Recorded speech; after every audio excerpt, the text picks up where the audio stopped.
آپ سب کو خوش آمدید کہنا چاہوں گا، اسپیشلی نوجوانوں کو، کہ جو نہ صرف اس قوم کا مستقبل ہیں بلکہ یہ جو پریزنٹ ٹائم ہے اس کی ڈسٹنی بھی انہی کے ہاتھ میں ہے۔ لوگ مجھ سے پوچھتے ہیں وائس آف سندھ کیا ہے؟ وائس آف سندھ آواز ہے اس کلچر کی، اس ہیریٹیج کی، اس لیگیسی کی جس کی عمر دنیا کی ریکارڈڈ ہسٹری سے بھی زیادہ ہے۔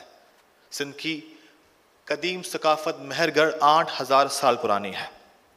دنیا گلوبلائزیشن سے اب ڈیجیٹلائزیشن کے دور سے گزر رہی ہے، ہر چیز ڈیجیٹلائز ہو رہی ہے۔ ڈیجیٹل مادھیم اس وقت اپنی بات کہنے کا، اپنے خیالات بیان کرنے کا سب سے پاورفل میڈیم ہے۔ وائس آف سندھ ایک ڈیجیٹل میڈیا پلیٹ فارم ہے جس کا مقصد نوجوانوں کو اپنے اثاثوں سے، اپنی دھرتی سے، اپنے وطن سے، اپنی تاریخ سے اور اپنے کلچر سے جوڑنا ہے۔ سوشل میڈیا پر ہماری آواز کو دبایا جاتا ہے، ہمارے ٹویٹر اکاؤنٹس بند کر دیے جاتے ہیں، ہمارے فیس بک پیجز بلاک کر دیے جاتے ہیں۔ جناح صاحب صحیح تھے یا غلط تھے؟ سب سے پہلے میں آپ سے ایک بات عرض کروں کہ جناح صاحب نے بڑی مشکل سے 1940 میں لاہور میں قرارداد کے ساتھ اپنی منظوری دی۔ اس سے پہلے وہ کبھی اسٹیفرڈ کرپس کے پروگرام پر وہ خوش تھے، کبھی سائمن کے پلان پہ خوش تھے، لیکن ایک گروہ تھا جن کے سربراہ حاجی عبداللہ ہارون تھے اور ان کے ممبر تھے پنجاب سے ان کے دوست علامہ اقبال صاحب، ممبئی سے سر امین علی صاحب، اودھ سے راجہ صاحب محمود آباد، بنگال سے سر فضل حق اور میرٹھ سے نواب اسماعیل خان۔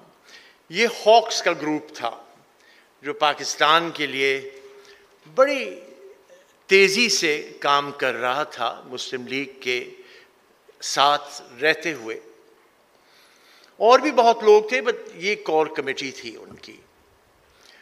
1938 میں جب حاجی عبداللہ ہارون نے کراچی میں مسلم لیگ کا کانفرنس کیا جو خالق دینہ ہال میں ہوا، جناح صاحب جیسے کہ آپ کو معلوم ہے ہر وقت ان کی رہائش رہی ہمارے گھر پر، ان کے بھی، اور آج ہم انہیں بھول جاتے ہیں جنہوں نے ایک بہت بڑا کردار ادا کیا پاکستان کے بننے میں۔ وہ مولانا محمد علی اور شوکت علی جوہر نے، کیونکہ شاید آپ کو معلوم نہیں ہوگا کہ یہ وہ شخصیتیں تھیں جنہوں نے پاکستان اگر نام سے نہیں بلکہ ایک الگ ملک کا تصور بہت پہلے سے ٹو نیشن تھیوری کے نام سے انہوں نے ایجاد تو نہیں دی، ایجاد میرا خیال یہ ہے کہ سر سید احمد خان کی تھی۔ اس میں جی اب میں اس میں گورننس کے لحاظ سے and what Quaid Azam Muhammad Ali Jinnah wanted the civil service of Pakistan to be, I think ان کی کافی اس میں ڈسکورسز ہیں، کافی اسپیچز ہیں جس میں he always emphasized that we should not be the masters of the state, we should be the servants of the state. So I think that really, summarizes all what he had in his mind about the civil services. Basically, Jinnah was a visionary. جب انہوں نے سوچا، پہلے جب تھے آل India Muslim conference میں تھے، he wanted کہ یونائٹڈ انڈیا ہو اور اس میں مسلمان بھی ہو، 1/3 میجورٹی بھی ہو. بٹ دین لیٹر ہی ریئلائزڈ کہ مسلمان اور اس کے بعد انڈیا ہندو، یہ دو ڈفرینٹ قومیں ہیں، اس لیے ٹو نیشن تھیوری ہوا. اور پھر انہوں نے سوچا کہ نہیں، ہمیں پاکستان چاہیے مسلمانوں کی علیحدہ آئیڈینٹی کے لیے. آج کا دن جو ہے وہ بہت ضروری ہے کہ ہم سیلیبریٹ کریں اور اللہ کا شکر ادا کریں. اور خاص طور پہ جو ٹاپک ہے جناح تم درست تھے, یہ it's very relevant these days, کیونکہ آج ہم نے دیکھ لیا کہ جو لوگ پاکستان نہیں آ سکے, جو مسلمان وہاں رہ گئے, ان کا کیا حال ہے. اور آزادی کا مطلب تو انہی لوگوں سے سمجھ سکتے ہیں ہم جو آج کشمیر میں ہیں, جو آج فلسطین میں ہیں, جو آج برما کے اندر روہنگا ہیں. پورا پاکستان ہم سب جشن منا رہے ہیں 14 اگست کا, اور ہمیں بڑے شوق سے مناتے ہیں.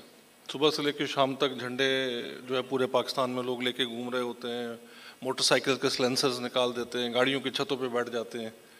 تو بھائی کریں, لیکن اس کا کوئی فائدہ نہیں ہے. آپ اس طرح کے سیمینارز کریں, آپ لوگوں کو بٹھائیں, ڈسکشنز کریں, عبداللہ حسین ہارون صاحب جیسے لوگوں کو بلائیں, ان سے سیکھیں کہ پاکستان کیسے بنا. بڑے افسوس کے ساتھ کہنا پڑتا ہے کہ یہاں جس کے پاس طاقت ہے وہ قانون ہے, اور جس کے پاس طاقت نہیں ہے وہ قانون سے لڑتا رہے گا 10-20 سال, پھر کہیں جا کے اس کی باری آ جائے گی.